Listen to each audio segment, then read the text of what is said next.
നമ്മുടെ സ്കൂളുകളിലെ പാചക തൊഴിലാളികളുണ്ട്.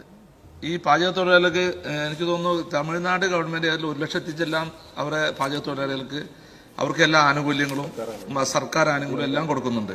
പക്ഷെ നമ്മുടെ ഉള്ള പാചക തൊഴിലാളികൾക്ക് ഓണറേറിയാണ് കൊടുക്കുന്നത്. സാർ, അവർക്ക് അതുപോലെ തന്നെ മറ്റുള്ള ഗവൺമെന്റ് ജീവനക്കാരെ പോലെ തന്നെ നമുക്ക് ആനുകൂല്യങ്ങൾ കൊടുത്ത് അവർക്ക്, കാരണം അവരെ സംബന്ധിച്ച് അവർ നമ്മുടെ കുട്ടികൾക്ക് ഭക്ഷണം കൊടുക്കുന്നു, പക്ഷെ അവരുടെ കുട്ടികൾക്ക് ഭക്ഷണം കൊടുക്കാൻ പറ്റാത്ത രീതിയിൽ സാമ്പത്തികമായി വലിയ പരാതിയും പാവങ്ങളാണ് ഈ പാചക തൊഴിലാളികൾ. സാർ, അവരെ ഇടപെട്ടുകൊണ്ട് ഗവൺമെന്റ് ഇടപെട്ടുകൊണ്ട് അവർക്ക് ന്യായമായ രീതിയിലുള്ള ആനുകൂല്യങ്ങൾ കൊടുക്കാൻ ബഹുമാനായ മന്ത്രി ഗവൺമെന്റ് തയ്യാറാകുമെന്ന് ചോദിച്ചു.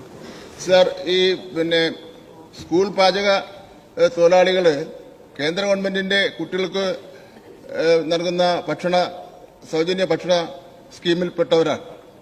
സാർ, ഈ പാചക തൊഴിലാളികളെ നിയമിക്കുന്നത് അവിടെ രൂപീകരിക്കുന്ന ഒരു കമ്മിറ്റിയുണ്ട്. അവിടുത്തെ PTA പ്രസിഡന്റും അതുപോലെ അവിടുത്തെ പ്രഥമ അധ്യാപകരടക്കം ചേർന്നുകൊണ്ടുള്ള ഒരു കമ്മിറ്റിയാണ് നിയമിക്കുന്നത്. കേന്ദ്ര ഗവൺമെന്റും സംസ്ഥാന ഗവൺമെന്റും കൂടെ സംയുക്തമായിട്ടുള്ള പ്രോജക്റ്റാണ്. സാർ, 60% നൽകേണ്ടത് കേന്ദ്ര ഗവൺമെന്റാണ്, 40% സംസ്ഥാന ഗവൺമെന്റ് എടുക്കേണ്ടത്.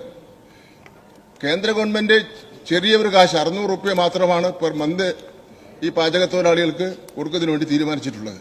നമ്മൾ അതിനെ സംബന്ധിച്ചോളം ഒന്നും മിണ്ടിയില്ല.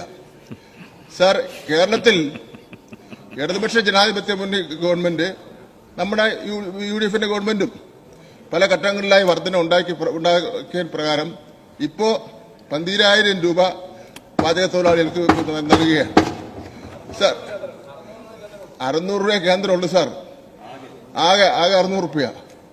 ഇപ്പൊ 12,000 രൂപ കൊടുക്കുകയാണ് സാർ. നമുക്ക് ഇനി അവർ ഹൈക്കോടതിയിൽ മറ്റൊരു കേസ് ഫയൽ ചെയ്തിട്ടുണ്ട്.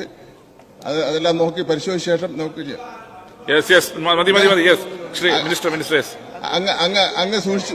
അങ്ങ് സൂചിപ്പിച്ചതുപോലെ സംസ്ഥാന ഗവൺമെന്റ് ജീവനക്കാരുടെ ആനുകൂല്യങ്ങൾ കൊടുക്കണമെന്നാണ് അങ്ങോട്ട് സൂചിപ്പിച്ചത്. സാർ, അതൊരു നല്ല നാളെ വരട്ടെ, അപ്പോഴും നമുക്ക് ആലോചിക്കാം. ഇപ്പൊ ആലോചിക്കുന്ന വൃത്തിയില്ല.